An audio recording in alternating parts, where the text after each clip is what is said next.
Assalamualaikum warahmatullahi wabarakatuh. Salam guru penggerak, tergerak, bergerak, menggerakkan. Oke, dalam kesempatan kali ini saya Bir Hasani, calon guru penggerak angkatan 10, akan memaparkan desiminasi budaya positif di SMA 1 Batibati. Kepada Bapak Ibu sekalian, silakan saksikan video tayangan saya.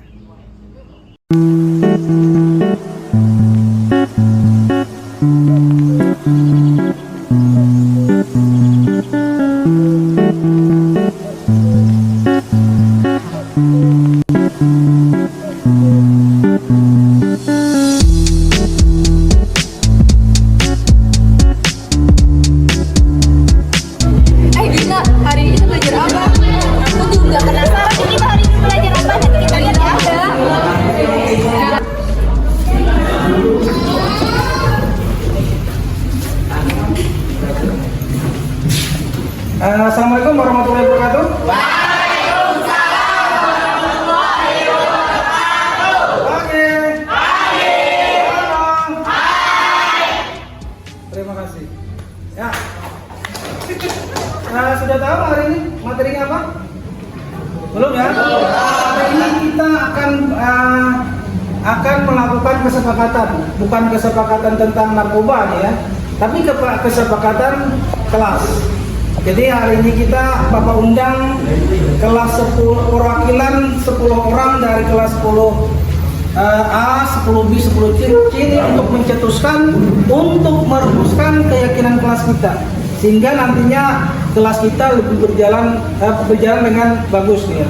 Ya, itu kegiatan kita hari ini.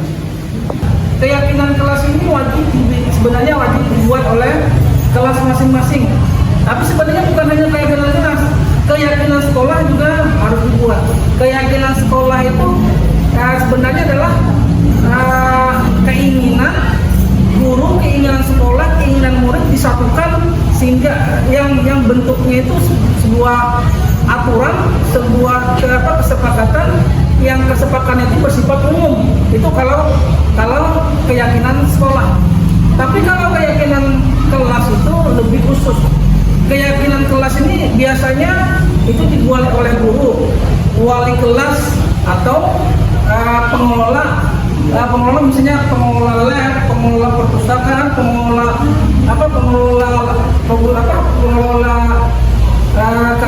segmen keagamaan, misalnya harus ada keyakinan tempatnya atau keyakinan kelasnya di mana kita berada.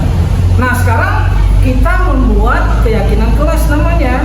Nah, keyakinan kelas ini adalah suatu peraturan, suatu kedisiplinan yang dibuat, suatu aturan yang dibuat oleh perpaduan antara guru dan murid. Harus ada kesepahaman. Jadi jangan sampai misalnya guru seakan-akan memaksakan peraturan deh ya. Nah, kalau kita mau membuat keyakinan kelas, dasar kita itu bukan hanya dari guru, tetapi dari murid. Murid ini secara sadar mencetuskan keyakinan kelas yang timbul dari hati nurani masing-masing, tidak dipaksakan. Nah, kalau sekarang itu bentuknya peraturan kan sekarang kan. Jadi guru yang membuat, murid disuruh untuk mematuhinya. Kalau tidak patuh maka sanksilah yang didapatkan. Nah, sebenarnya hampir sama, tapi yang namanya keyakinan kelas ini kalian itu membuatnya bersamaan dengan guru. Berarti kan tidak ada rasa sangkal, tidak ada rasa kesal misalnya terkait dengan peraturan yang dibuat. Nah, sekarang Bapak persilakan kepada kalian, ini perwakilan masing-masing kelompok, bukan kelompok ya, kelas ya, perwakilan kelas dari 10A, 10B, dan 10C. Ini yang Bapak mudah-mudahan bisa mencetuskannya, membuatnya ke dalam bentuk keyakinan kelasnya. Ya, silakan kalian buat. Ada berapa? Ada berapa? Banyak. Ada 5 aja, 5 masing-masing 5 buah saja keyakinan kelasnya. Nanti setelah dibuat kita tempel, kemudian kita berikan kesimpulan keyakinan kelasnya dari 10 A, 10B, 10B, sehingga kita mendapatkan nantinya ketentuan keyakinan kelas yang memang benar-benar dapat kita bertanggungjawabkan, karena semuanya sudah dimusyawarahkan nantinya kan ya. Ya, sekarang silakan.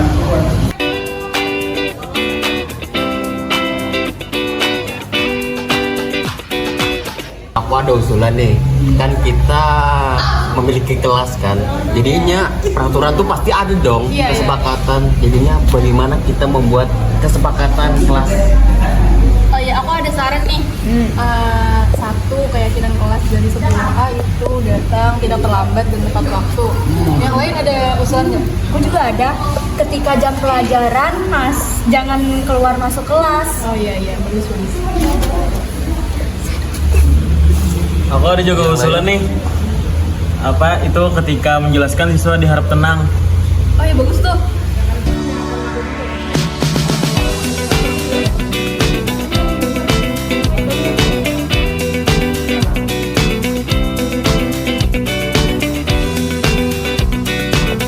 Gimana guys? Ada yang mau ditambahin lagi nggak? Bagaimana kalau kita nambah satu peraturan lagi? Contohnya seperti melaksanakan tugas piket kelas gitu. Setuju nggak? Setuju. Oke.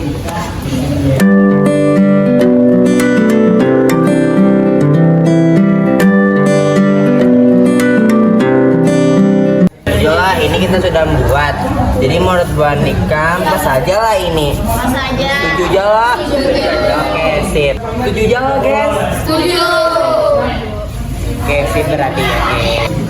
Ya, terima kasih anak-anak. Ternyata kalian sudah, kalau bapak ini kalian sudah tepat ya menentukan keyakinan kelasnya. Tadi kalian sudah urun rembuk dengan teman kelas kalian. Di sini ada kelas 10 A, 10B, 10C. Sudah urun rembuk terkait dengan keyakinan kelasnya. Semuanya alhamdulillah bisa menentukannya. Nah sekarang karena ini sudah ditentukan, dan sudah bagus bapak lihat nih. Nih sekarang bapak menyuruh kalian perwakilan dan tiap kelas ini untuk menerangkan atau mempresentasikan dari tiap-tiap keyakinan kelas yang kalian buat. Kalau perlu buat sedikit alasan kenapa kalian memilih atau mencetuskan poin-poin dari keyakinan kelas itu. Ya, kita mulai dari kelas 10A. Silakan. Jadi di sini kami akan menjelaskan hasil rapat kami, yaitu keyakinan kelas 10A. Yang pertama ada datang ke sekolah tepat waktu. Ya, dari poin pertama itu datang ke sekolah tepat waktu. Kalian ada kan melihat dari siswa dan siswi di SMA Negeri 1 Bati-Bati ini ada yang melanggar ataupun dengan sengaja dengan datang ke sekolah tepat waktu. Nah, dalam hal ini agar lebih diperhatikan dalam menjaga peraturan kedisiplinan siswa.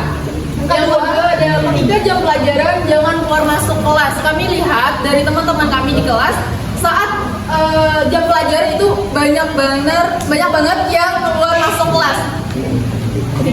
Yang ketiga yaitu ketika jam pelajaran berlangsung jangan ada yang tidur. Ini banyak terjadi di kelas.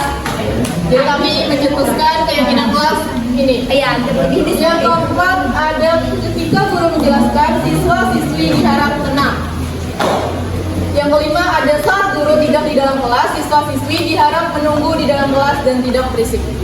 Hasil keyakinan kelas 10A agar lebih peraturannya itu agar lebih dipenuhi. Ya. Terima kasih.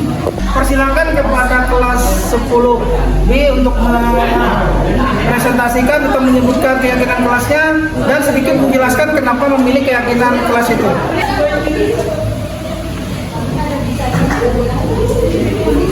Oke, baik, kami jelaskan keyakinan kelas dari kelas 10B. Pertama, saling menghargai. Nah, banyak banget dari kelas kami, terutama kelas 10B itu tidak adanya saling menghargai sesama teman. Bahkan kami juga punya siswa yang berbeda agama tidak saling menghargai. Jadi keyakinan kelas untuk saling menghargai itu sangat penting dalam suatu kelas. Yang kedua, selanjutnya mengingatkan teman jika melakukan kesalahan. nah banyak banget untuk siswa kelas 10B terutama teman yang salah selalu salahkan, bukan untuk mencari kesalahan. Jadi seperti ini, kalau ada salah harusnya dikasih tahu dan dinasihatin supaya tidak melakukan kesalahan berulang kali. Yang ketiga, Oke, selanjutnya membiasakan 4 kata ajaib, yaitu maaf, tolong, terima kasih, dan permisi. nah banyak banget sekarang siswa-siswi terutama di kelas kami yang moralnya sedikit melenceng karena tidak membiasakan kata maaf, tolong, terima kasih, dan permisi ketika melakukan sesuatu. Yang keempat, Oke, yang keempat, masuk kelas tepat waktu. nah kadang siswa kami itu sering keluar pada jam pelajaran sudah ada, terutama para siswa cowoknya. Jadi untuk masuk kelas tepat waktu itu sangat bagus dimasukkan ke keyakinan kelas. Yang kelima, Oke, yang terakhir, berpartisipasi aktif dalam kegiatan yang diadakan di lingkungan sekolah. terutama juga di kelas, berpartisipasi di dalam sekolah, berpartisipasi aktif itu sangat penting karena untuk rapat kali ini saja kami juga kurang orang karena minat partisipasi untuk melakukan kegiatan itu sangatlah rendah. Jadi kita harus mempunyai keyakinan kelas untuk lebih berpartisipasi aktif dalam kegiatan yang diadakan di rumah sekolah maupun di kelas. Itulah keyakinan kelas 10B dari kami. Terima kasih. Oke. Ya, apa yang dicetuskan oleh kelas 10 di tadi terkait dengan keyakinan kelas sangat bagus tuh ya. Jadi kemukakan ada yang menyebutkan keyakinan kelasnya, kemudian ada yang menjelaskannya. Semuanya sebenarnya bagus. Kelas 10A bagus, ke 10 ini juga bagus. Nah, jadi sudah terlihat ada kekompakannya dalam membuat keyakinan kelasnya. Ya, sekarang yang terakhir, lanjut kita yang terakhir itu kelas 10C ya, kepada perwakilan kelas 10C kita persilakan, silakan. Jadi di sini kami akan menjelaskan keyakinan kelas 10C. Yang pertama, membuang sampah pada tempatnya. Nah, di sini kami membuat peraturan kenapa membuang sampah pada tempatnya, karena biasanya di kelas kami itu kelas 10C membuang sampah sembarangan seperti di dalam kelas. Yang kedua, ada melaksanakan tugas piket kelas. Karena banyak sekali siswa yang jarang di kelas, jadi harus ada tugas piket kelasnya. Yang ketiga, tidak menggunakan sepatu saat masuk kelas, karena di kelas 10C kadang sudah ada peraturannya, dia tetap melanggar. Jadi kita harus mempertegas lagi kenapa masuk kelas itu harus tidak menggunakan sepatu. Yang keempat, tidak meninggalkan kelas saat jam pelajaran. Biasanya murid yang tidak tahu diri, ya biasanya yang tidak tahu gurunya datang, itu biasanya meninggalkan pelajaran. Seperti kalau misalkannya gurunya datang, dia malah di luar kelas. Terus yang terakhir, yang kelima, saling menghargai sesama teman. Jadi di dalam kelas itu kita harus menghargai sesama teman, dan misalkan ada yang bertanya itu saling menghargai. Sekian dari keyakinan kelas 10C. Terima kasih.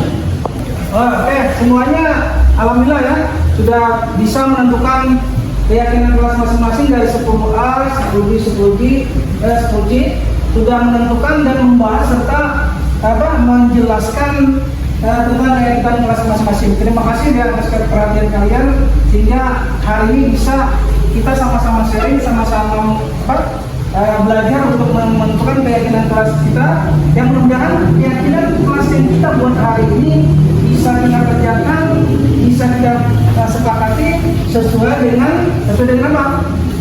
dengan apa yang memang kalian putuskan. Ingat keyakinan kelasnya, jangan sampai dilupakan keyakinan kelasnya, karena dengan keyakinan kelas inilah sebagai awal mula kalian menjadi siswa yang bisa memiliki budaya positif yang bagus, baik itu di sekolah maupun nanti di masyarakat. Ya, sekian pertemuan kali ini. Tepuk tangan untuk kita semua.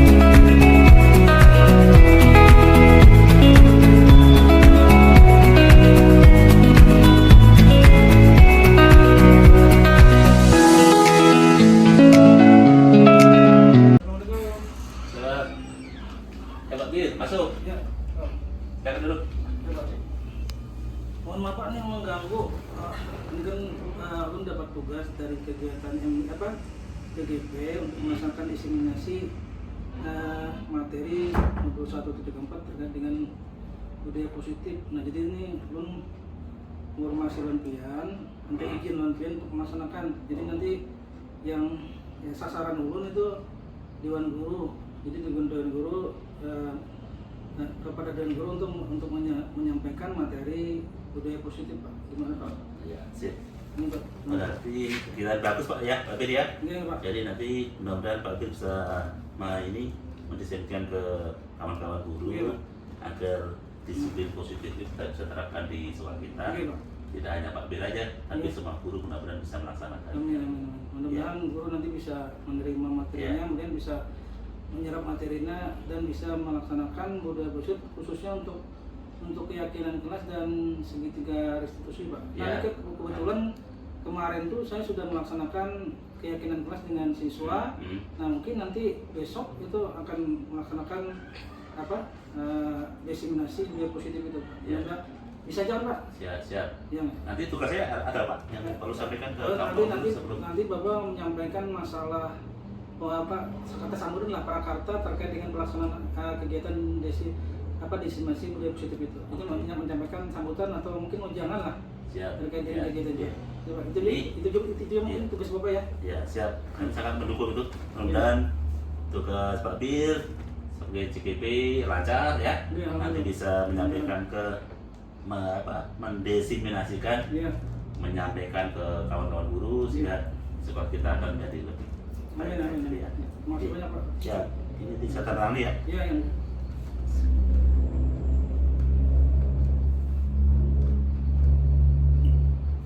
Oke, Pak Bir, ya, mudah lancar ya. Iya, Pak. Ya, semangat terus. Makasih banyak, Pak. Ya. Ya.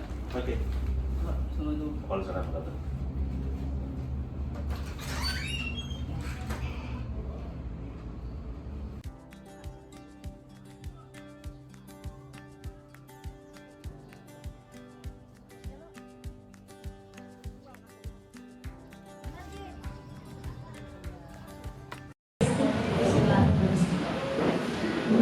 Assalamualaikum warahmatullahi wabarakatuh.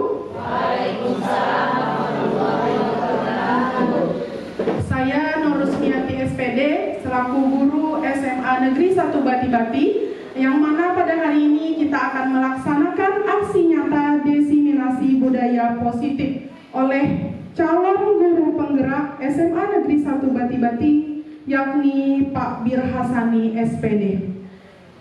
Puji dan syukur kehadirat Allah Subhanahu wa Ta'ala, yang mana kita semua pada hari ini dapat berkumpul dalam acara tersebut, di mana kita dalam keadaan sehat walafiat untuk melaksanakan kegiatan ini. Salawat serta salam terhaturkan kepada junjungan kita Nabi besar Muhammad SAW. Semoga kita semua mendapat syafaat beliau.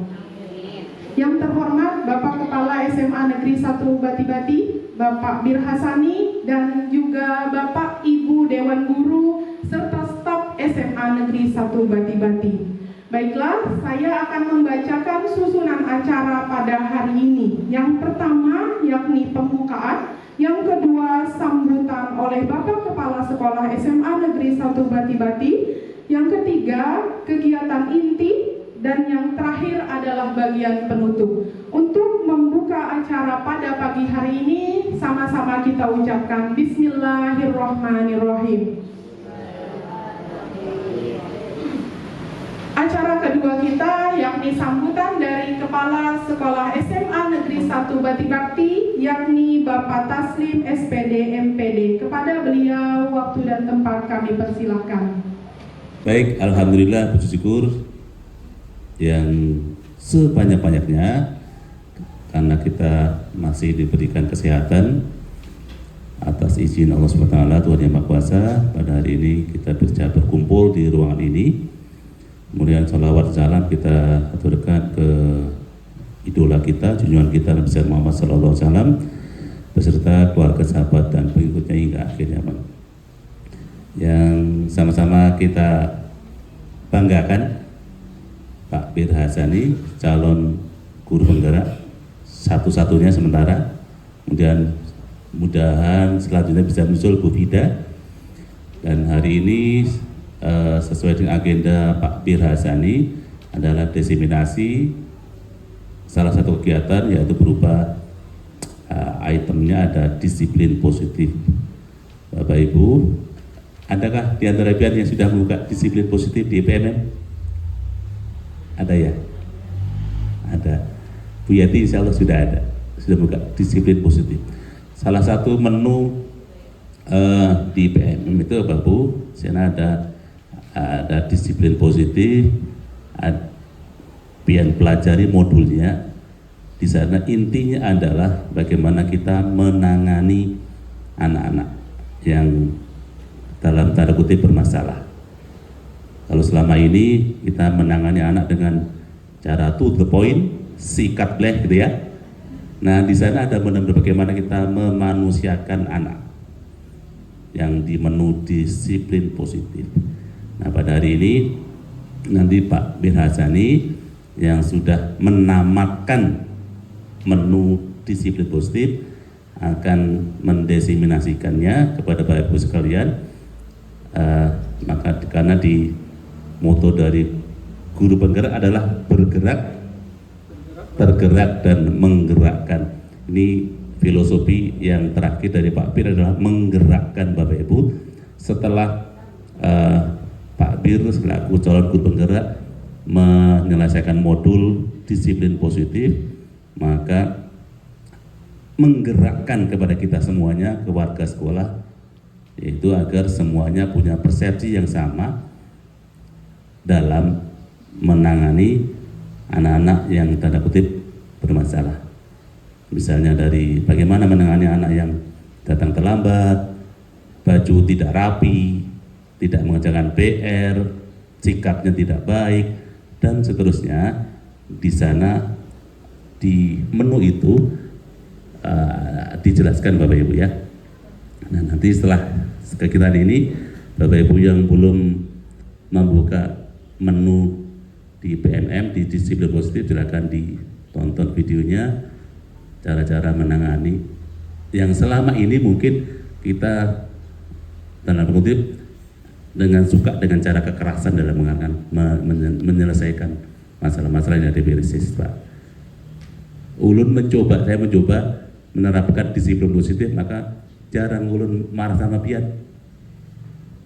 Misalnya salah, ulun tidak marah, mencoba diri dia. Tapi belum sampai ke tahap yang dilakukan Pak Bir. Bagaimana memberikan saran, masukan dan seterusnya. Intinya Bapak Ibu di disiplin positif tadi itu ketika anak punya masalah, misalnya terlambat, tidak mengerjakan PR, mereka dengan sendirinya akan mencari pemecahan masalahnya. Selama ini kan kita memberikan masalahnya. Nah di menu ini anak digali potensinya agar timbul di dalam internalnya untuk bisa menyelesaikan masalahnya biar awet. Kalau kita carikan masalah kita, maka tidak akan tahan lama. Jarbu panca itu tidak langgeng gitu ya Bu ya. Iya gitu. Kan permasalahan kalau kita yang mencari masalahnya, menentukan penyelesaiannya dari internal, maka akan dengan kesadaran diri bisa melaksanakannya. Nah, salah satu di dalamnya nanti Bapak Ibu di disiplin positif itu bisa menerapkan, kalau bahasa Pak Bir, kesepakatan kelas ya. Kalau mungkin bahasa saya kontrak kelas, keyakinan kelas, keyakinan sekolah. Kalau level tinggi kita punya keyakinan sekolah. Seharusnya kita di warga SMA Negeri 1 Bati-Bati, keyakinan sekolahnya kita apa dia. Kemudian diturunkan oleh wali kelas. Misalnya Ibu Hasratin itu wali kelas di 12 IPA 2. Keyakinan kelasnya apa? Dibikin kontrak kelas gitu ya. Kemudian Ibu Haja Wadah mungkin sebagai guru PAI ya, pendidikan agama, Ibu bikin keyakinan kelas mata pelajaran PAI gitu ya. Nah nanti di situ disusunlah kontrak-kontrak kesepakatan bersama. Misalnya kita melanggar A, maka hukumannya apa? Nanti Bapak Ibu itu akan tinggal menunjukkan apa yuk kemarin kesepakatan kita, misalnya membuka HP. Kesepakatan kelasnya misalnya di skor, diambil HP-nya, kemudian orang tua datang gitu ya, baru dikasihkan lagi. Nah ini anak-anak yang menentukan hukumannya masing-masing. Ini yang salah satu inti di disiplin positif Bapak Ibu ya.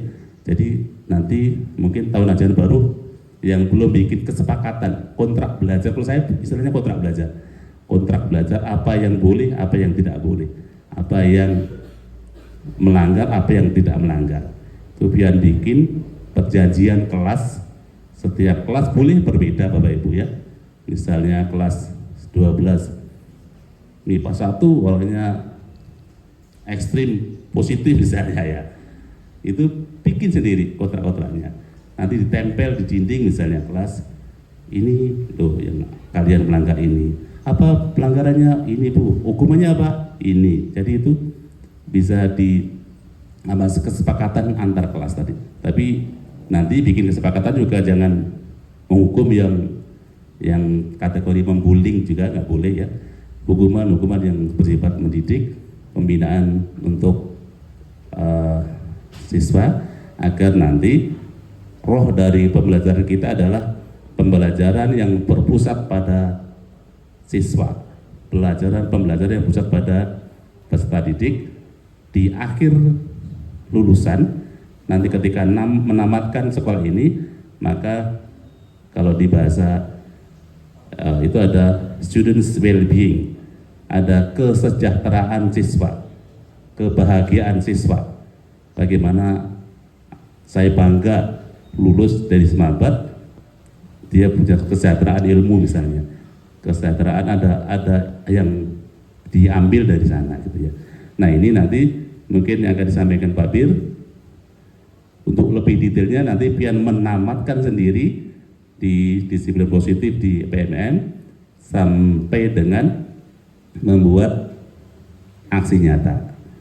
Kalau Pak Bir membuat aksi nyata langsung diverifikasi, langsung berhasil dapat sertifikat, udah terbukti ya.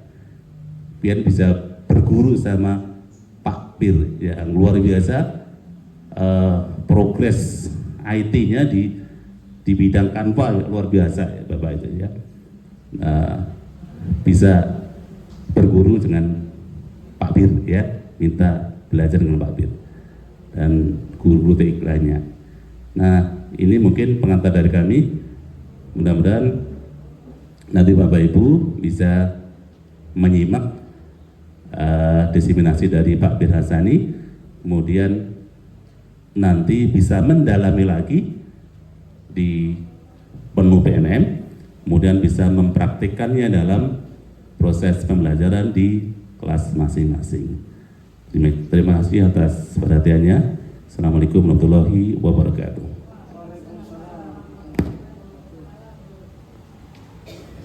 Demikian tadi sambutan yang disampaikan oleh Bapak Kepala Sekolah SMA Negeri 1 Bati-Bati, yakni tentang aksi nyata diseminasi budaya positif. Kita masuk acara selanjutnya, yakni kegiatan inti yang akan disampaikan oleh Bapak Bir Hasani SPD. Kepada beliau waktu dan tempat dipersilahkan.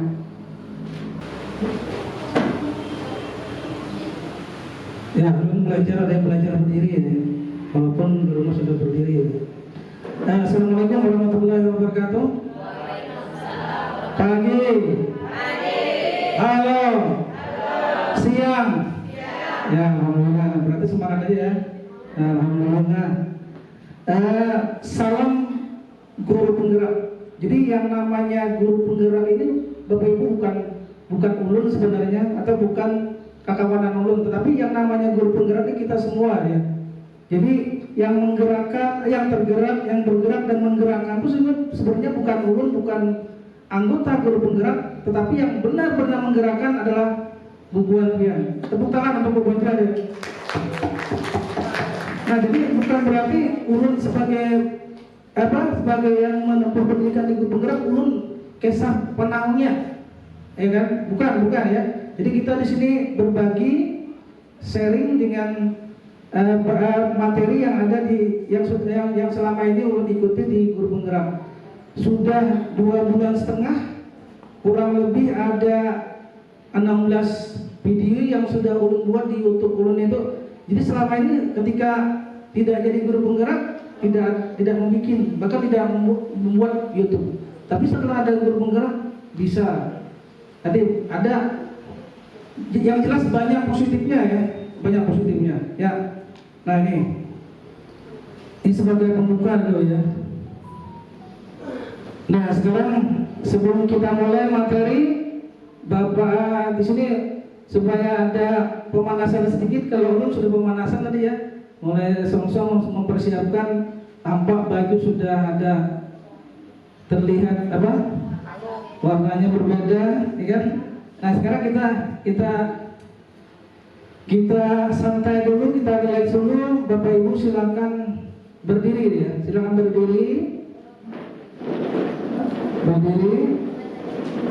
Nah kemudian di sini yuk senyum selama 30 menit. Yuk senyum dan saling 30 menit. 30 detik ya. Yuk senyum selama 30 detik. Senyum dan saling memandang ya. Silakan. Berhadapan antara 2 orang, saling berhadapan. Coba ya silakan Pak. Silakan Pak. Toleran Bosis sama Pak Tejo, Pak Erul sama Pak Sumarno. Silakan coba saling memandang. Ya, silakan.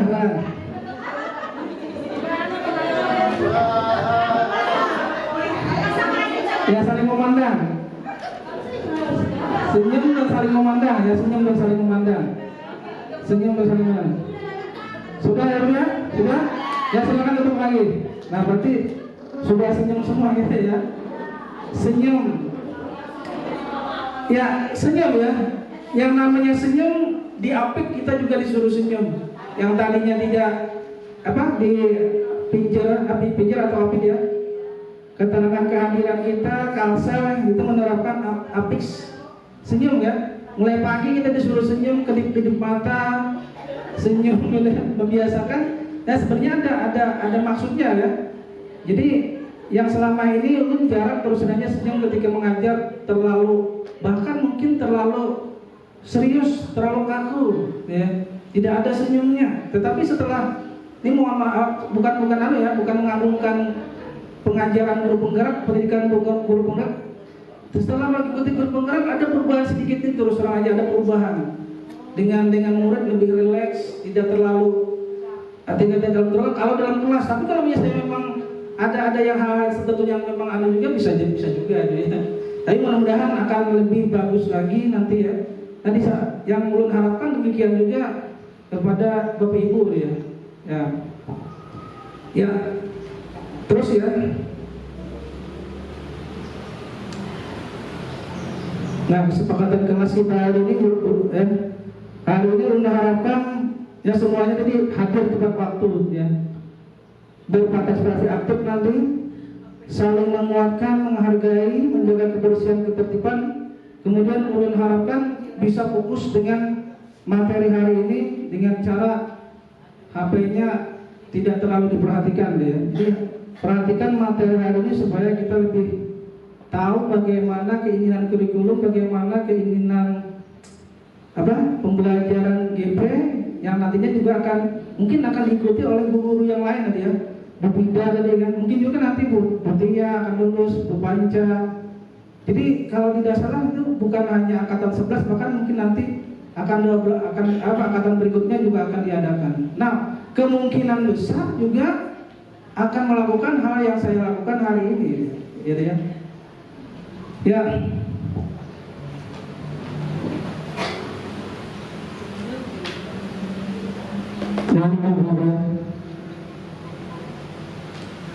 Disiplin positif atau budaya positif ada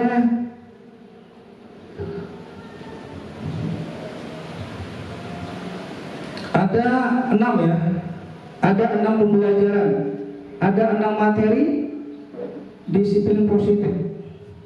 Yang pertama motivasi perilaku manusia, yang kedua keyakinan sekolah atau keyakinan kelas, yang keempat kebutuhan dasar manusia, yang kelima posisi kontrol, kemudian yang ketiga segitiga institusi. Nah di sini seperti yang ada di seorang guru harus memiliki kemampuan dalam mewujudkan budaya positif di sekolah. Budaya positif tersebut dapat dijalankan dengan menerapkan konsep-konsep yang 6 ini. Yang pertama disiplin positif, melaksanakan disiplin positif. Nah sekarang Ulun mau tanya, sekolah kita sudah melaksanakan disiplin positif tidak? Sudah. Ya Ulun langsung aja. Mungkin Ibu Tia bisa menjawab. Yang tahu, alhamdulillah SMA Negeri 1 Bati-Bati sudah melakukan disiplin positif. Yang pertama contohnya yaitu berupa penerapan tata tertib sekolah, di mana tata tertib sekolah itu harus dilaksanakan oleh semua peserta didik. Terima kasih. Ya bagus ya. Jadi salah satu contoh disiplin positif adalah sekolah sudah mencetuskan atau membuat peraturan sekolah. Nah di peraturan sekolah itu ada poin-poin yang memang mesti harus dilaksanakan oleh sekolah terkhusus untuk muridnya, ya kan? Kira-kira ada lagi selain membuat peraturan sekolah, kira-kira disiplin positif yang kita laksanakan apa? Ada yang bisa menambahkan? Ibu Sana, bisa Ibu Sana? Silakan Ibu Sana. Terima kasih atas waktunya. Untuk disiplin positif yang ada di sekolah kita, salah satunya mungkin adalah cara berpakaian yang sesuai dengan peraturan yang sudah dibuat. Contohnya misalkan memasukkan baju, memakai dasi, topi, dan sepatu yang sesuai dengan peraturan yang ada di sekolah kita. Terima kasih. Ya, bagus itu Sanaya. Jadi disiplin positif yang berikutnya adalah memakai seragam sesuai dengan ketentuan sekolah, Sanaya. Nah, sudah diterapkan oleh sekolah kita, yaitu sekolah SMA 1 Bati-Bati ya. Nah, sekarang kita lanjut ya Bapak Ibu ya. Nah, disiplin positif. Disiplin positif. Semua sekolah pastinya sudah melaksanakan, ya, sudah menerapkan.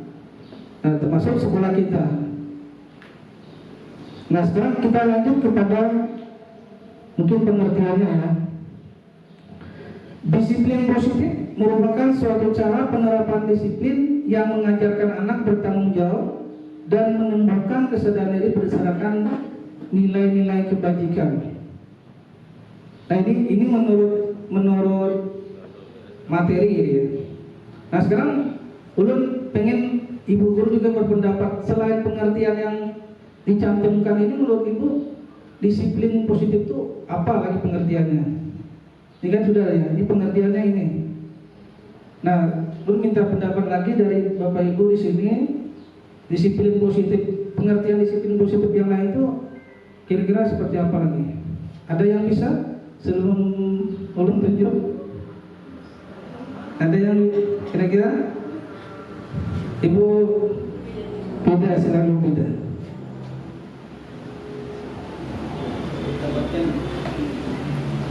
Disiplin positif ada. Selain itu,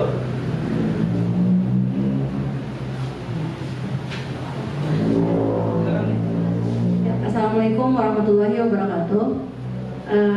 Disiplin positif menurut saya adalah cara menumbuhkan sikap tanggung jawab dan menumbuhkan kesadaran tanpa diberi hukuman atau sanksi.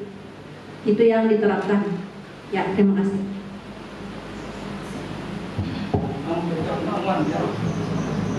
Disiplin yang dijalankan tanpa memberikan hukuman kepada yang mungkin yang melanggar ya bisa diberikan hadiah reward ya mudah-mudahan seperti itu nantinya akan dijalankan ya. Bagus kan apa yang disampaikan Ibu Tidak ya. Kita lanjut. Ini pengertian lain sebenarnya ya. Disiplin positif lebih ke arah disiplin diri yang dapat mengontrol diri dalam melakukan segala tindakan. Jadi yang namanya disiplin positif itu yang diinginkan pembelajaran di CGP itu bukan disiplin eksternal tapi disiplin internal. Maksudnya seperti apa? Anak-anak tuh sadar berdisiplin, kesadarannya muncul karena dia memang menginginkan kedisiplinan itu ada, tidak dipaksakan gitu ya. Nah kalau misalnya kedisiplinan itu muncul dari dalam diri sendiri, bisa kurang disiplin, kemudian dia bisa merubah berdasarkan dirinya sendiri, kemungkinan besar akan lebih terpacu untuk melakukan hal-hal yang lebih positif.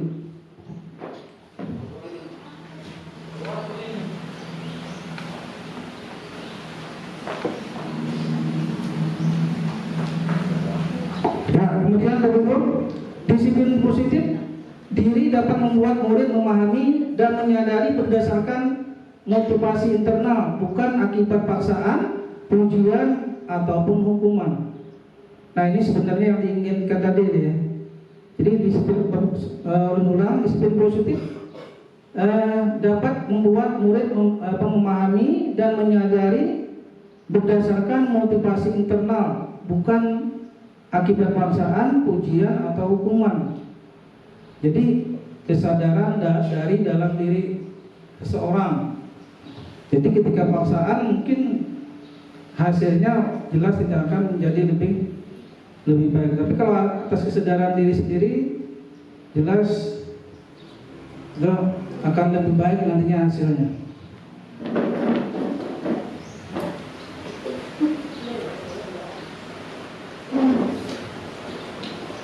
Nah kemudian Bapak Ibu,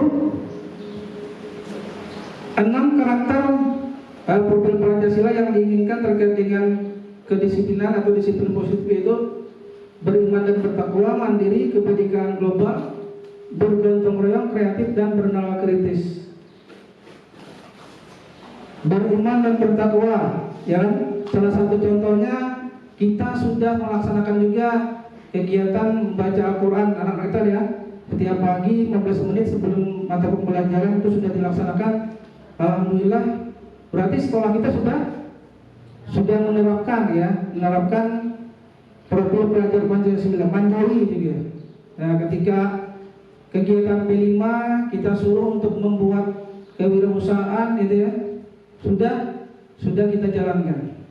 Nah, sekarang selain itu kira-kira contoh terkait dengan bergotong royongnya kira-kira apa gitu ya? Ada yang bisa menyebutkan Bu Elma atau Belma? Jadi budaya positif kalau kita kaitkan dengan bergotong royong, kegiatan yang sudah kita laksanakan di sekolah kita itu apa? Coba. Ya, terima kasih.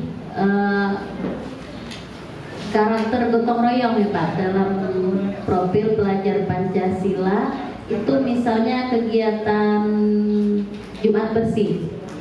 Ya. Ya. Mungkin itu saja yang bisa saya sampaikan. Terima kasih. Yang berikutnya, materi berikutnya masalah motivasi ya. Motivasi perilaku manusia.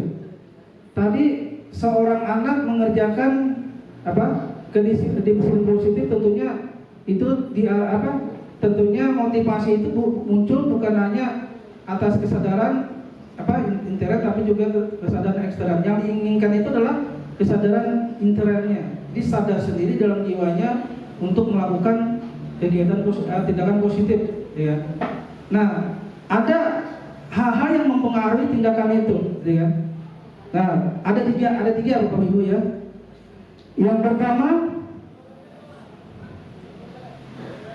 motivasi perilaku manusia ini dipengaruhi oleh 3 hal.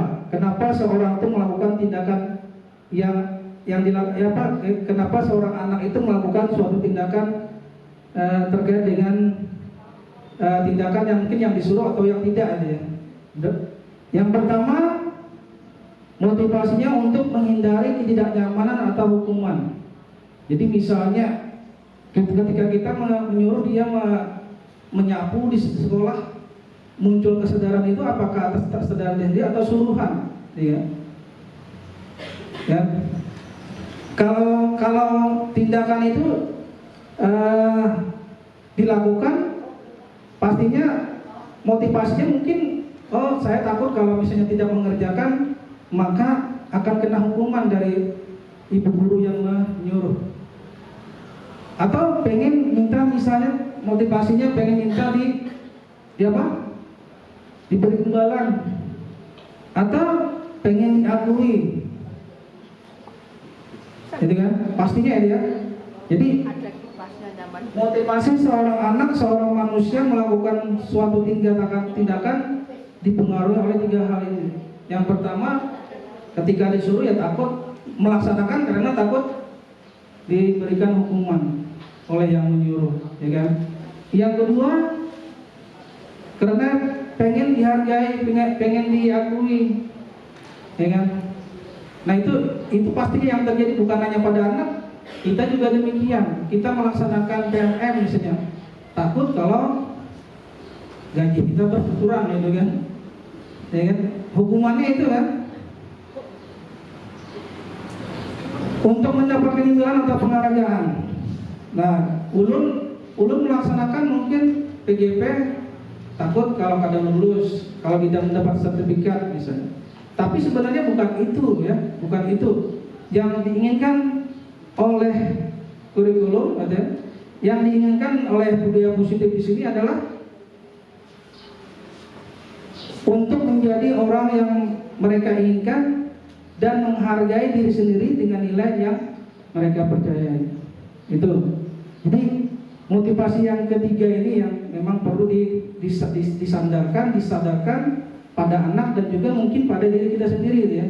Apakah kita melakukan sesuatu itu karena memang tidak ingin dihukum misalnya oleh kepala sekolah misalnya, atau tidak ingin atau misalnya kita melakukan sesuatu karena ingin dinilai atau seperti apa. Nah, hal itulah yang mungkin kita harus juga kita terapkan kepada anak kita. Jangan sampai anak motivasinya ketika kita beri tugas hanya untuk nilainya, sedangkan prosesnya tidak dijalankan, ya. Kadang-kadang banyak yang seperti itu ya. Jadi motivasi anak mengerjakan soal yang kita berikan kepada mereka kadang-kadang cuma pengen nilainya, tapi prosesnya belum dijalankan. Nah, bagaimana kita menyadarkan anak supaya tidak bersandar pada nilai, tetapi bersandar pada prosesnya. Itu mungkin ya yang diinginkan. Jadi kesadaran motivasi perilaku manusia yang muncul yang diinginkan itu sebenarnya yang ketiga ini ya, supaya kita atau anak menjadi orang yang mereka inginkan, menjadi hal diri yang kita inginkan, menghargai diri dengan nilai yang kita percaya sendiri. Dengan melakukan tugas dari seorang guru, maka tentunya di kehidupannya kita akan bisa mencapai cita-cita kita, ya. Tidak mungkin kita tidak melakukan proses dalam menggapai cita-cita kita. Karena memang itu yang kita inginkan, bukan ingin duitnya, bukan ingin pangkatnya sebenarnya, tapi ingin keberhasilan yang hakiki, ya, keberhasilan dunia dan akhirat sebenarnya, gitu ya. Nah itu motivasi seseorang atau seorang manusia dalam melakukan sebuah tindakan. Jadi dipengaruhi oleh 3 hal ini. Nah, sekarang keyakinan sekolah dan kelas. Nah, selama ini pasti sudah kita mengetahui di sekolah ini pasti ada peraturan ya. Tapi apakah peraturan itu melibatkan untuk mencetuskannya? Ya kan? Nah, di situ mungkin kurangnya. Peraturan itu biasanya ada juga yang kalimatnya itu dalam kalimat negatif, ya, tidak kalimat positif. Jadi sebenarnya antara keyakinan dan peraturan itu menurut ulun ada perbedaannya, gitu ya. Jadi kalau peraturan itu ini kalau menurut ulun ya, kriterianya itu lebih memaksa, ya. Peraturan kadang-kadang lebih memaksa dan tidak melibatkan murid dalam pencetusannya. Tapi kalau keyakinan kelas ini berdasarkan hati nurani anak. Oh, anak-anak yang ingin kita cetuskan dalam kegiatan kelas kita ini apa? Yang kami inginkan apa misalnya? Dan keyakinan kelasnya. Jadi ya, kalau kita mengajar anak untuk membuat keyakinan kelas, berarti anak itu membuat berdasarkan peraturan atau keyakinan kelas yang mereka inginkan, kan?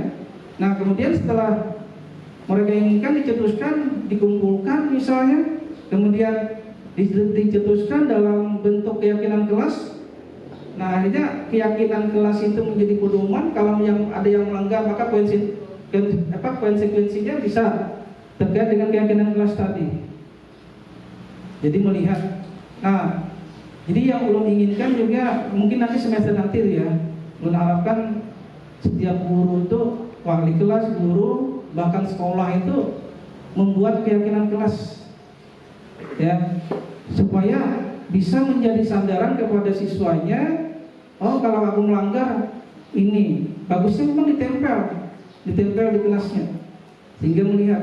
Yang mudah-mudahan bisa mengurangi keunikan-keunikan yang terjadi, kejanggalan-kejanggalan atau permasalahan-permasalahan yang terjadi di kelas. Kalau nanti kita membuat, selama ini kan peraturan kita tertulis, memang tertulis, cuma karena mungkin itu tidak dibuat oleh mereka sendiri sehingga kurang ingat kan, dilanggar. Dengan keyakinan kelas mungkin ya bisa mengurangi ya keunikan-keunikan atau kejanggalan-kejanggalan dari anak didik kita. Nah,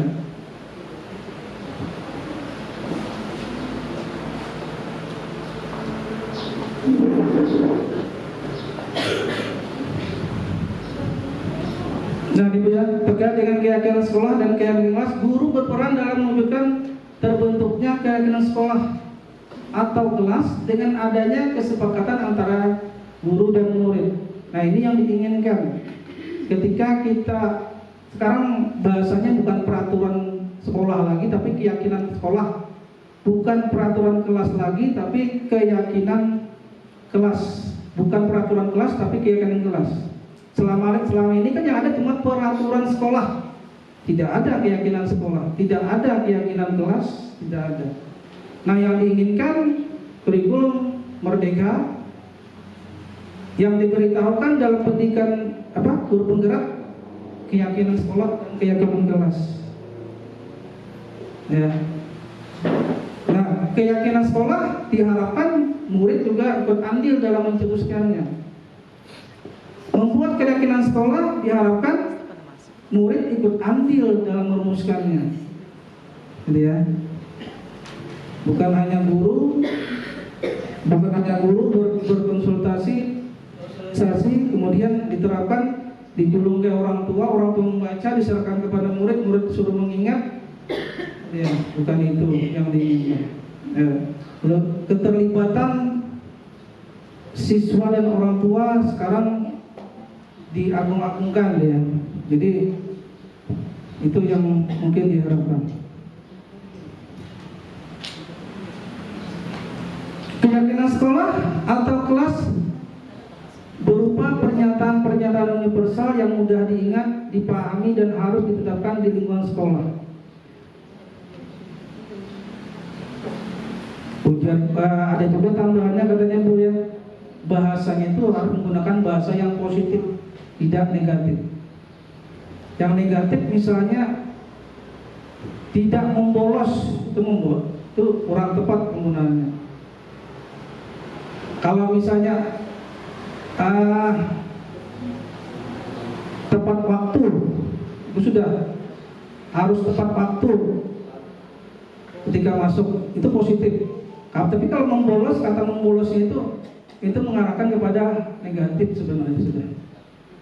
Gitu ya. Jadi kata-katanya itu ternyata memang harus dipilih juga, jangan mengarah kepada kalimat-kalimat yang negatif. Ya. Jadi dipilih gitu ya. Itu katanya kemarin ya, dalam pembelajarannya. Nah ini keyakinan kelas yang keyakinan sekolah yang ulun buat dalam pembelajaran PGP, ulun buat sendiri karena itu tugas gitu ya. Ini keyakinan sekolah, keyakinan kelasnya.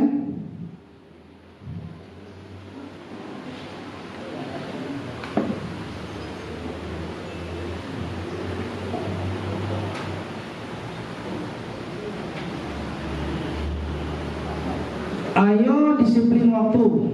Jadi ada ajakan, ayo disiplin waktu, itu positif. Misalnya jangan membolos, itu termasuk negatif. Jangan tidak hadir, itu mungkin termasuk kalimat negatif, walaupun ya berupa suruhan juga, maksudnya sama. Cuma kalimatnya negatif sehingga tidak tepat untuk dijadikan kalimat keyakinan kelas atau keyakinan sekolah. Nah, jadi dalam membuat sebuah keyakinan kelas itu jangan menggunakan kalimat negatif, harus kalimat yang positif, mengajak sifatnya, ya.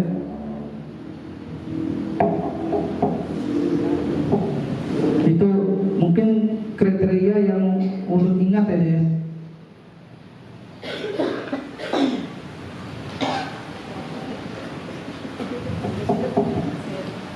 Nah sekarang yang undang pertama kali kita hari ini akan melaksanakan pencetusan keyakinan sekolah ya. Keyakinan sekolah yang ingin ibu inginkan itu seperti apa? Nanti dituliskan di sticky note-nya, ditempel, kemudian kita cetuskan bersama kesimpulannya seperti apa, ya. Kira-kira paham ya? Ya sebelum kita tugas ya, sebelum kita melaksanakan tugas menentukan keyakinan sekolah kita, ice breaking dulu.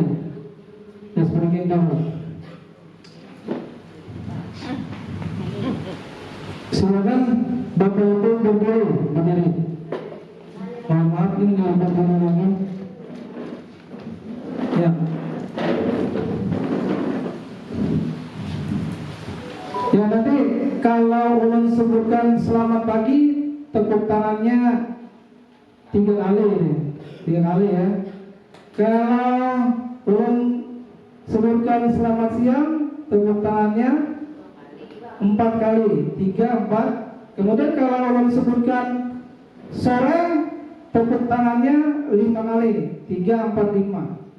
Pagi, siang, sore. Kalau malam jangan tepuk tangan karena mengganggu orang kan.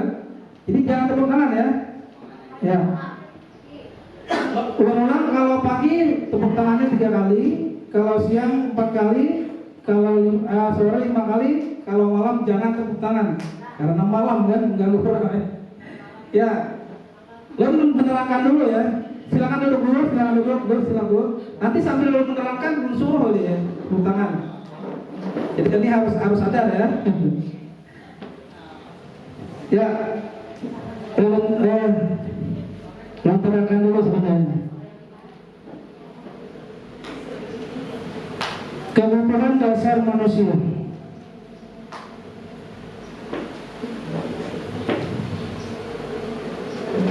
Nah, kebutuhan dasar manusia. Kalau menurut Ibu, Bapak Ibu, kebutuhan dasar manusia itu ada berapa? Kebutuhan dasar manusia. Atau yang dimaksud dengan kebutuhan dasar manusia itu apa? Kebutuhan dasar itu apa? Bu Panca nih bisa menjelaskan terkait dengan ekonomi, kan ada kebutuhan dasar. Belajarnya. Silakan Bu, kebutuhan dasar manusia itu apa? Kebutuhan dasar manusia adalah kebutuhan yang harus dipenuhi oleh semua makhluk, karena kalau kebutuhan dasarnya tidak terpenuhi maka tidak dapat maka keberlangsungan hidupnya tidak bisa terjamin atau dia akan mati kalau kebutuhan dasarnya tidak dipenuhi. Bagus ya. Selamat siang. Iya. Kembali ya. Nah. Ya bagus tadi ya pertanyaan jawaban dari Ibu. Iya. Panca, ya? Contohnya Pak. Hah? Contohnya. Contoh kebutuhan dasar, sandang, pangan, papan. Oh, sandang, pangan, papan, kebutuhan dasarnya ya. Iya. Selamat malam. Selamat malam. Harus jangan tepuk tangan deh. Ada yang tepuk tangan juga.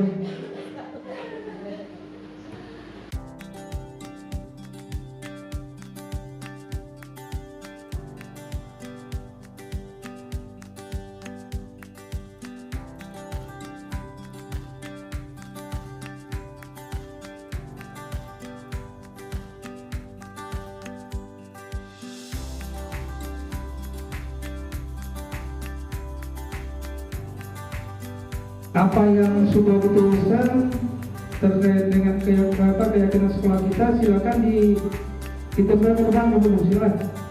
Ya silakan Bu. Situ berbeda, silakan.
Menyimpulkan keyakinan sekolah yang sudah dicetuskan masing-masing, menyimpulkan ada tayangannya nanti juga.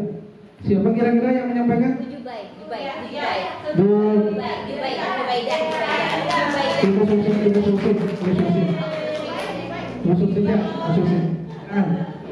Dibacakan posisi yang ampun dulu lah, ampun dibacakan.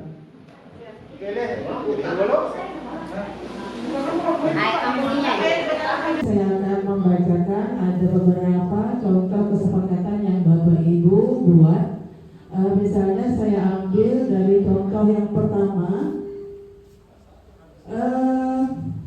selalu terapkan 5S. Ini Bapak Ibu, ini adalah contoh beberapa keyakinan sekolah yang dibuat oleh teman-teman yang ada di sini. Contohnya, selalu terapkan 5S di sekolah. Apa itu 5S? Senyum, salam, sapa, sopan, dan santun. Nah itu contoh. Apakah ini nanti akan dibuat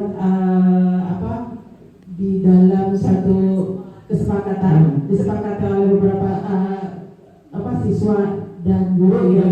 Kemudian contoh yang kedua, menghormati guru dan siswa. Kemudian berteman dengan semua kelas dan memakai seragam sesuai jadwal. Ya ini contoh yang Bapak Ibu buat tentang keyakinan atau kesepakatan yang dibuat di kelas ya.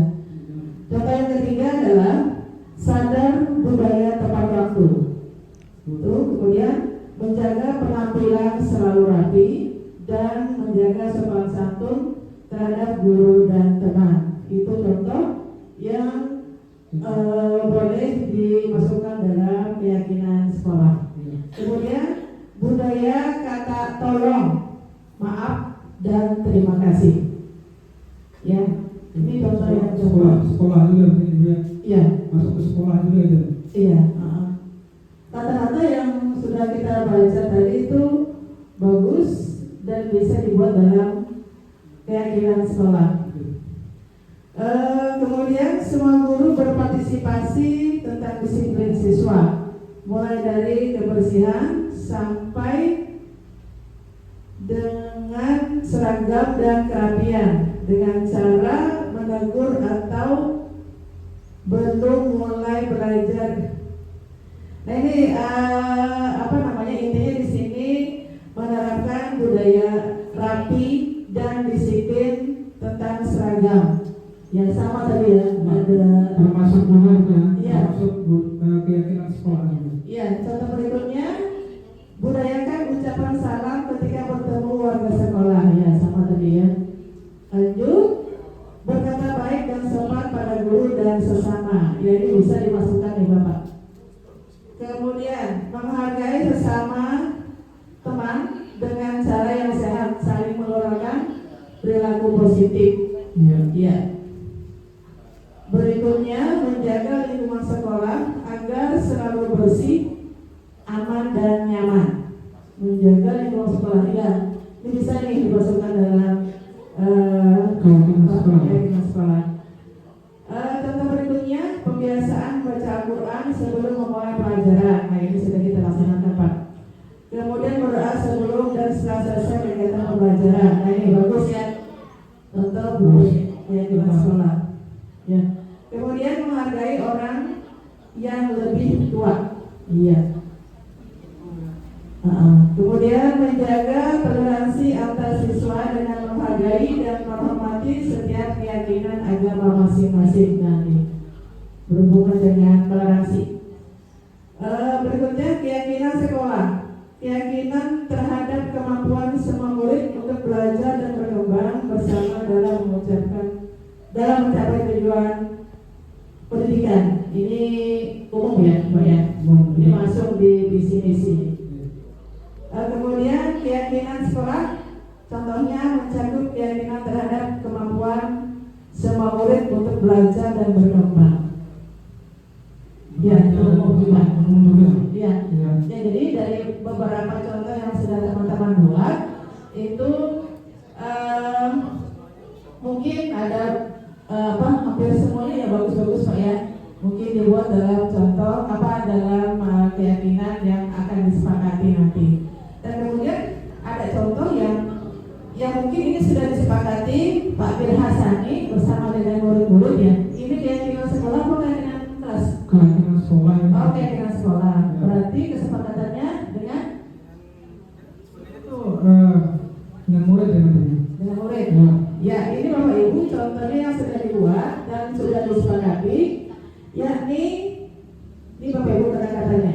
Ayo disiplin waktu. Apa itu contohnya disiplin waktu? Datanglah ke kelas tepat waktu setiap hari. Jika kamu terlambat, laporkan ke guru dengan sopan. Nah ini ada contohnya tadi Pak yang sudah dibuat. Nih, sadar budaya tepat waktu. Nanti sesuai ya. Iya. Sesuai ya. Iya. Kemudian contoh yang kedua yang sudah disepakati, gunakan teknologi dengan bijak. Ya, dalam hal ini matikan gadget selama jam pelajaran. Gunakan gadget sesuai instruksi guru. Ini bagi sekolah yang menerapkan boleh diperbolehkan membawa HP. Nah ini kalau kita diperbolehkan, cuman sudah ada jadwalnya yaitu hari Jumat. Yaitu boleh ya. Kemudian nomor 3 keyakinan sekolah sudah disepakati yang dibuat, cantik dan ganteng dengan seragam. Ya, dalam hal ini kenakan seragam sekolah dengan rapi setiap hari. Jangan ubah atau modifikasi seragam tanpa izin. Artinya sesuai dengan instruksi yang sudah disepakati oleh sekolah, maksudnya yang sudah dibuatkan oleh sekolah. Jangan keluar dari ketentuan yang sudah dibuat gitu. Yang keempat, ayo disiplin dalam pembelajaran. Nah dalam hal ini, diam saat guru sedang mengajar ajukan pertanyaan dengan sopan jika tidak paham. Nah ini bagus sih Pak. Ya ini di kelas saya penerapannya. Yang kelima, peralatan lengkap kamu cakep. Peralatan lengkap kamu cakep. Maksudnya apa nih? Ya pastikan membawa semua perlengkapan yang diperlukan. Pinjam dengan izin jika perlu menggunakan peralatan teman. Maksudnya jadi ya, kalau ke sekolah itu harus membawa perlengkapan yang lengkap, ya tanpa harus meminjam ke teman-temannya. Karena meminjam itu juga mengganggu temannya banyak. Yang kelima, yang keenam, ayo partisipasi dan kerjasama. Nih, di bawah nih. Ya dalam hal ini ikuti semua kegiatan kelas dengan antusias. Bekerja sama dalam kelompok dengan baik.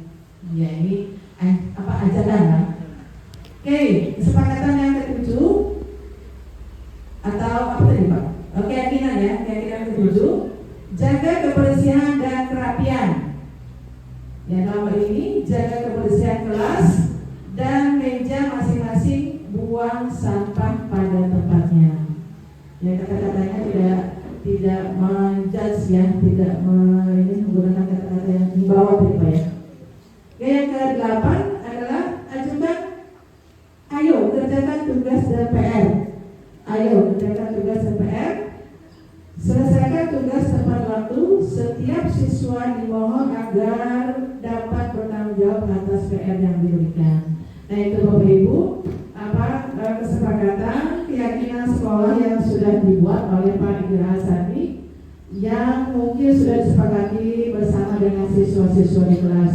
Mungkin Bapak Ibu itu saja yang mau sampaikan. Dan tadi ada sudah beberapa contoh juga yang berhubungan dan berkaitan dengan keyakinan yang mungkin nantinya akan dibuat bersama-sama dengan guru. Terima kasih.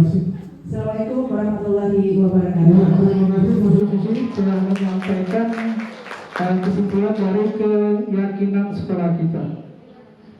Ya.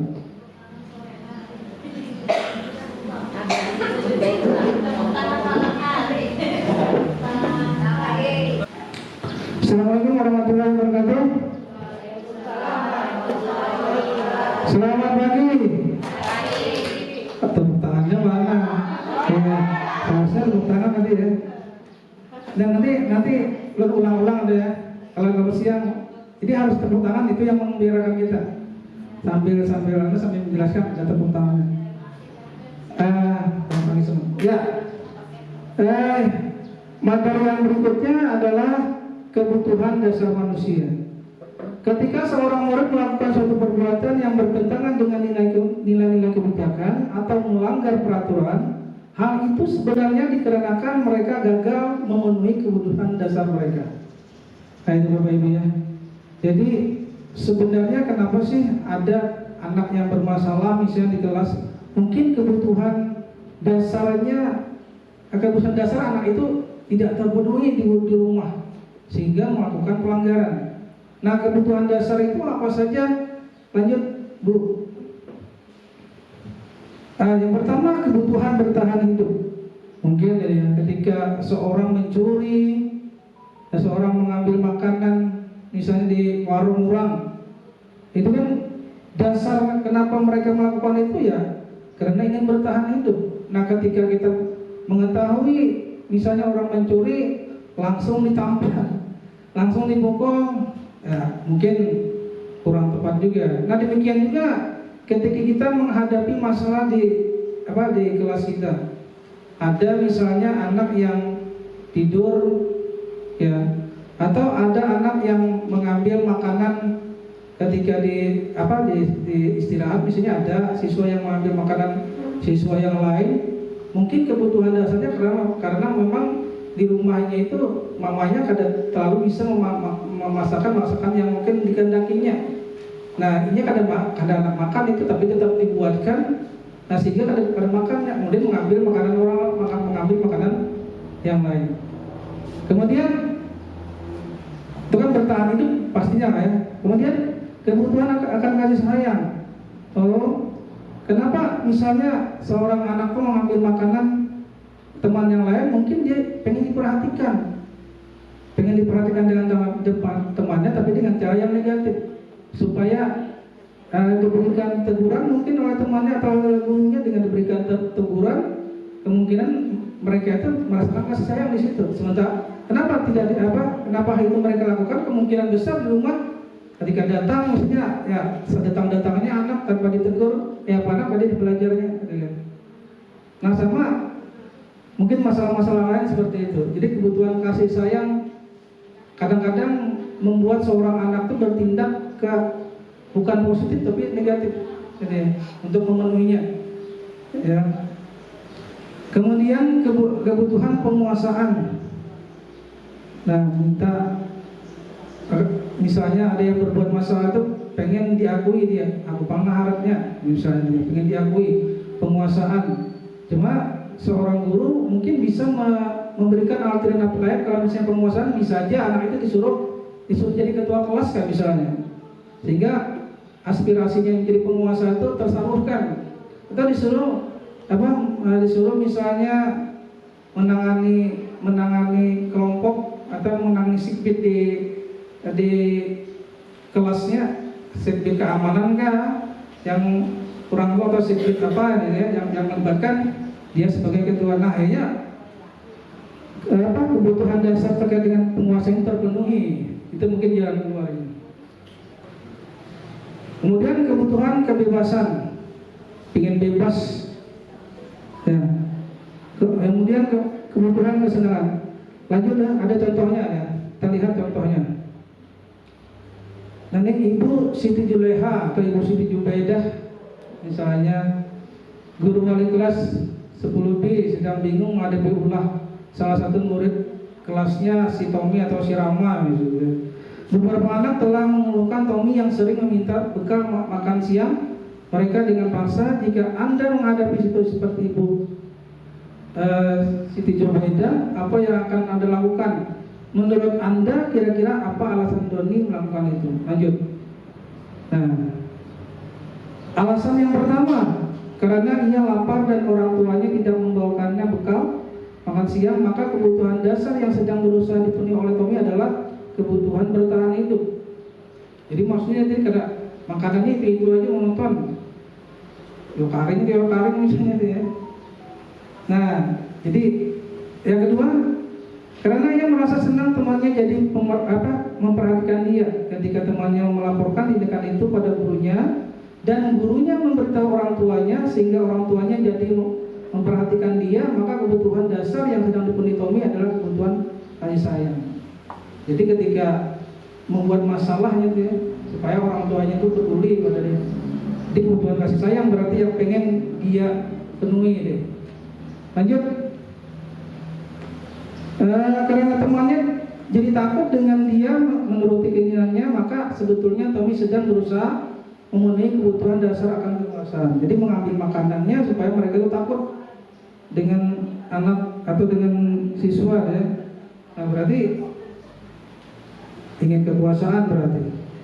Karena dia merasa bosan dengan bekal makanan yang dibawa ibunya dari rumah, karena ibunya selalu membawakan bekal sama, oleh karena itu dia ini mencoba makanan teman-temannya yang beraneka ragam.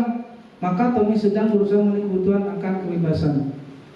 Jadi bebas memilih makanan yang dia suka, comot sini, tapi tanpa izin, dengan kesalahan melakukan.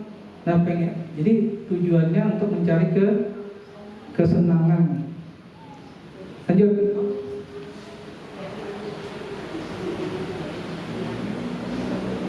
Posisi kontrol. Lanjut. Nah, ini terkait dengan posisi kontrol Bapak Ibu ya. Jadi fungsi seorang guru itu sebenarnya bagusnya posisi kontrol yang mana? Yang pertama, guru sebagai penghukum. Misal ketika kita menyuruh anak mengerjakan tugas, kemudian anak itu tidak melaksanakan tugas, kita beri hukuman, misalnya keliling lapangan atau menulis kata Bismillahirrahmanirrahim misalnya 1000 kali gitu ya. Misalnya mendidik memang, tapi itu sebenarnya hukuman bagi anak. Berarti fungsi kita sebagai penghukum berarti kalau kita melaksanakan hal itu. Ya. Kemudian membuat merasa bersalah. Berarti kan biasanya kalau membuat masa bersalah anak-anaknya pasti ingatan ya, pasti ingatan. Oh tadi aku mamin, nah kata ibu ini dimamai aku. Nah akhirnya berkecamuk dalam hatinya, ini berarti aku disalahkan badannya. Nah karena kemudian guru sebagai teman. Nah kalau sebagai teman ini biasanya ada curhatnya, gitu. Cuma mengarahkan anak sebagai teman, misalnya kan kenapa kata itu, kenapa kata ini, gitu ya. Tapi kadang-kadang menjustis juga ya. Seharusnya kan gini tanpa menyuruhinya menyelesaikan masalah sendiri. Gitu. Jadi teman, tapi kadang-kadang ada suluhan-suluhan yang mungkin membebankan kepada dia. Gitu. Kemudian guru sebagai pemantau, guru sebagai manajer. Lanjut kita lihat.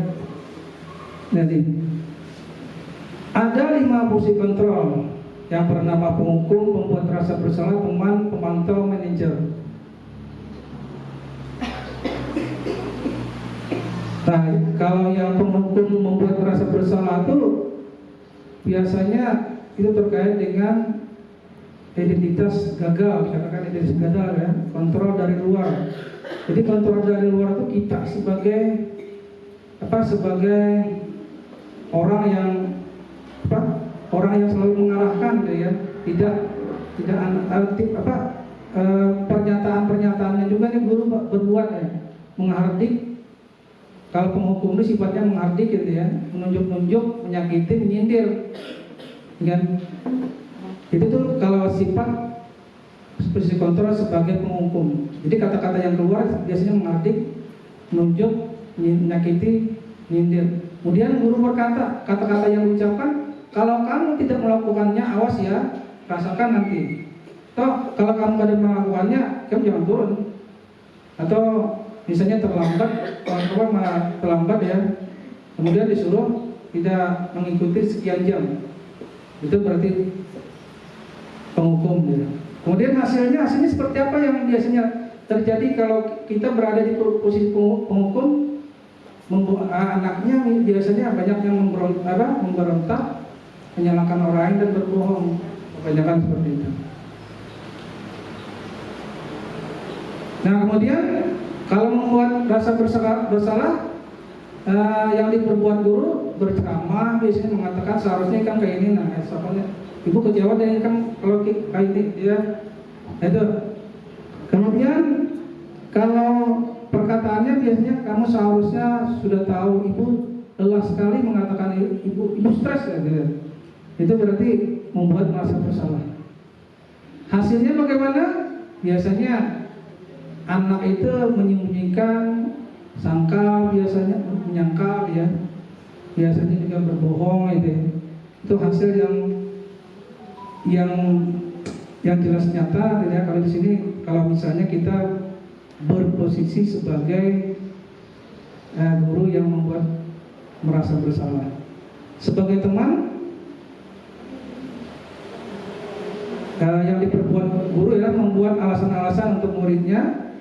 Perkataan yang diucapkan, ayolah lakukan demi ibu, masa kamu tidak mau? Ingat tidak, ibu pernah bantu kamu bla bla bla bla. Itu biasanya yang diucapkan ya kalau berposisi sebagai teman.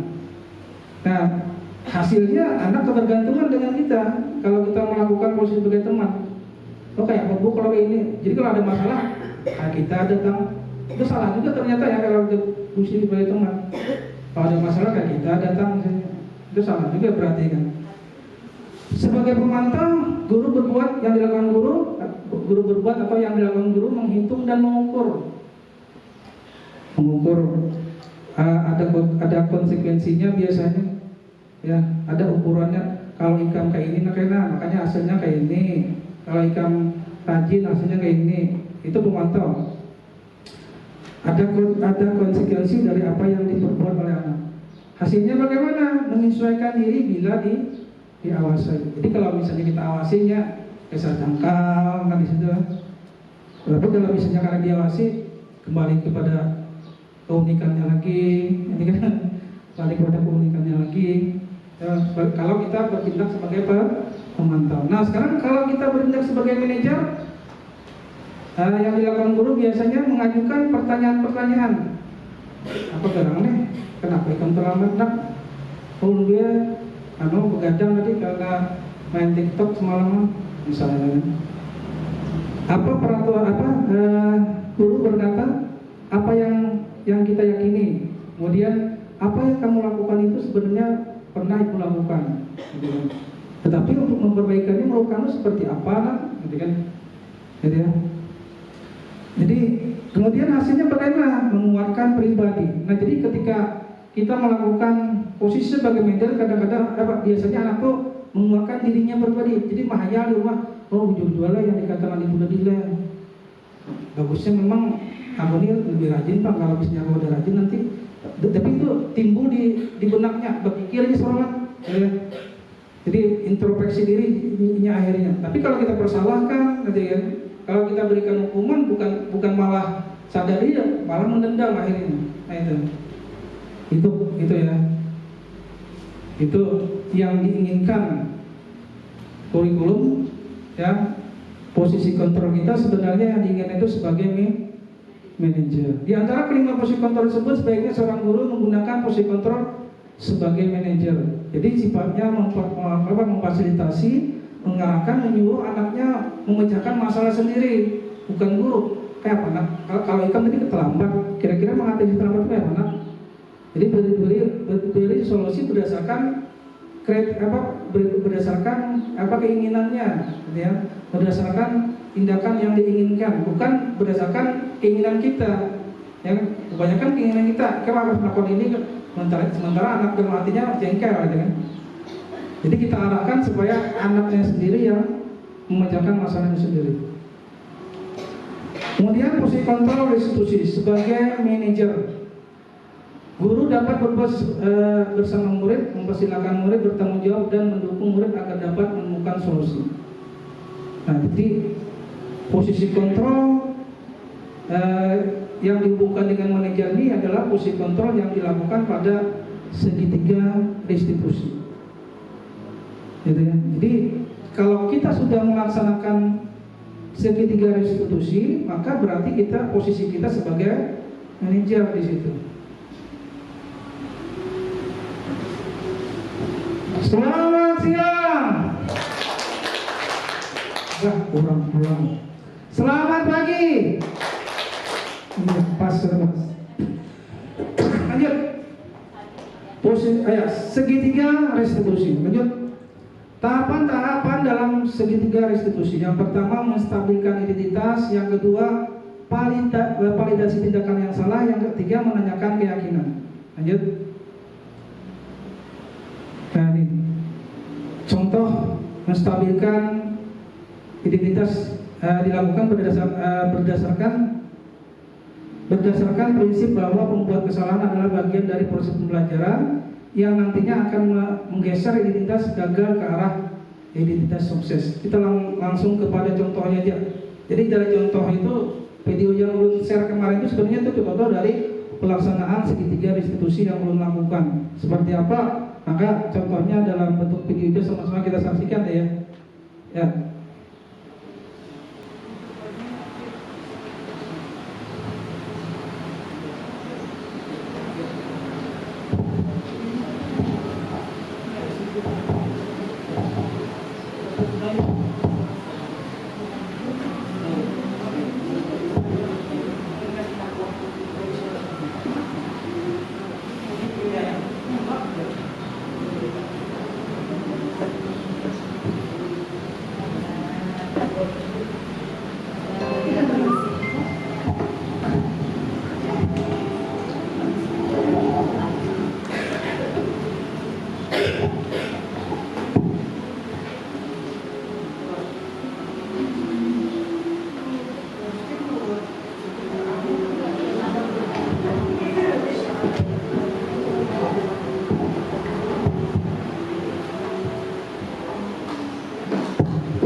ceritanya ini ada siswa yang terlambat, jadi terlambat ya.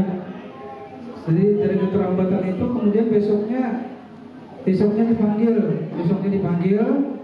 kemudian datang ke ruang gurunya, ceritanya nih. Kemudian melakukan apa? Guru melakukan tindakan restitusi di situ.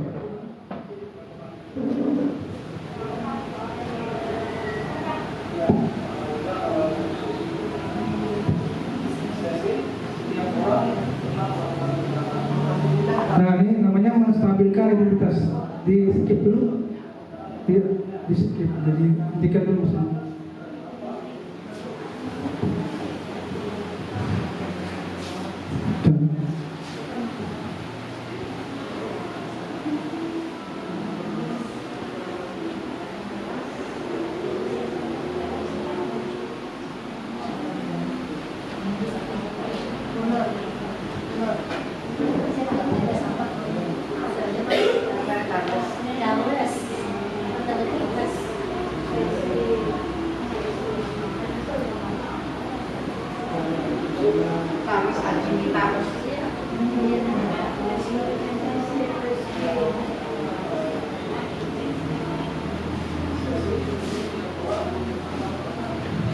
Nah dia, ini tindakan menstabilkan identitas dinyatakan bahwa seseorang pernah melakukan kesalahan yang termasuk kita sebagai guru.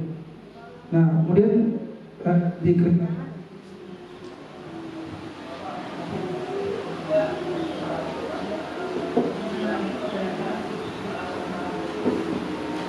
nah ini namanya validasi tindakan, menanyakan kesalahan ini itu apa, dia menanyakan kenapa datang terlambat.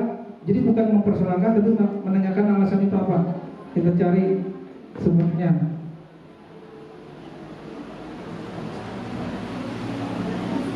Nah, kemudian dia menerangkan sesuatu. Nah, baru menanyakan keyakinan kelas. Jadi bagusnya memang kita membuat keyakinan kelas dulu ya. Jangan sampai misalnya kita tidak membuat keyakinan kelas. Dari keyakinan kelas itulah kita nantinya bisa mengarahkan kegiatan restitusi. Jadi dasarnya ada keyakinan kelas, dari keyakinan kelas itulah bisa kita menanyakan solusi kepada anak bagaimana mengatasi ketidakdisiplinan terkait dengan kesepakatan kelas tadi. Nah ini namanya segitiga restitusi ya Bu.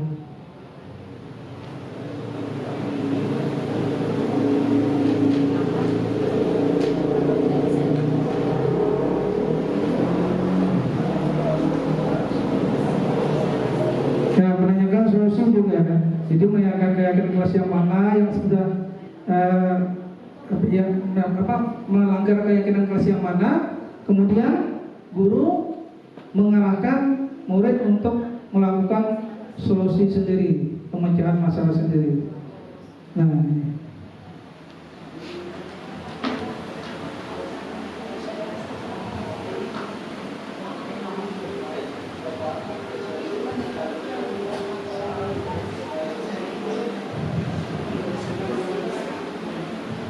ya.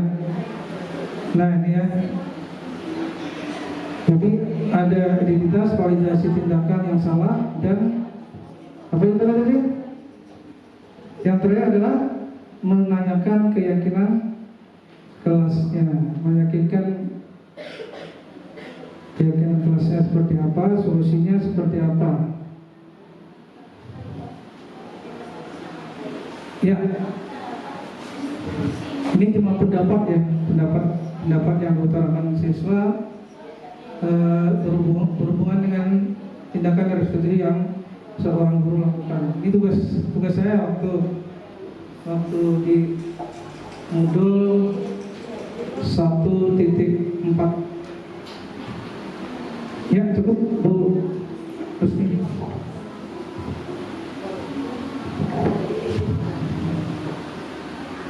Ya mungkin itu saja, sekian pertemuan kita hari ini Bapak Ibu ya. Terima kasih atas segala perhatian. Semoga dengan kegiatan hari ini bisa menambah hasanah kita terkait dengan pendisiplinan sekolah kita dan juga pendisiplinan anak didik kita. Yang mudah-mudahan budaya positif kita lakukan, yang sudah kita lakukan ya, bukan tidak kita lakukan, yang sudah kita lakukan bertambah baik dengan adanya diseminasi budaya positif ini. Yang mudah-mudahan kita lebih sadar membawa diri kita memecahkan masalah murid kita dengan menggunakan materi-materi yang belum sampaikan tadi. Jadi yang diinginkan kita bukan sebagai posisi sebagai penghukum, tapi yang diinginkan kita sebagai manajer. Ketika ada siswa yang bermasalah, maka lakukanlah permasalahannya itu dengan menggunakan segitiga restitusi. Jadi anak diajarkan untuk memecahkan masalahnya sendiri ya. Bukan kita yang menentukan ikan harus ini, tapi anak sendiri yang melakukannya dengan kesadaran dan tindakan yang dia inginkan. Ya, terima kasih atas semua aktivitas, atas semua kesediaan yang dan partisipasi yang Ibu Bapak berikan hari ini. Demikian penjabaran diseminasi budaya positif di SMA 1 Batibati. Sekali lagi terima kasih. Mengakhiri, wassalamualaikum warahmatullahi wabarakatuh. Selamat pagi. Ya, alhamdulillah. Assalamualaikum warahmatullahi wabarakatuh.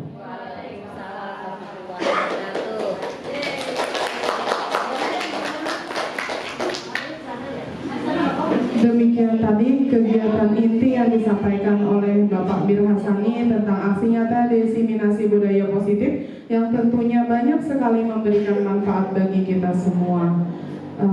Selanjutnya adalah penutup. Marilah bersama-sama kita mengucapkan Alhamdulillah. Terima kasih Bapak Ibu sekalian. Dengan berakhirnya penutup tadi, maka acara kita telah berakhir pula. Wabillahi taufiq wal hidayah. Assalamualaikum warahmatullahi wabarakatuh.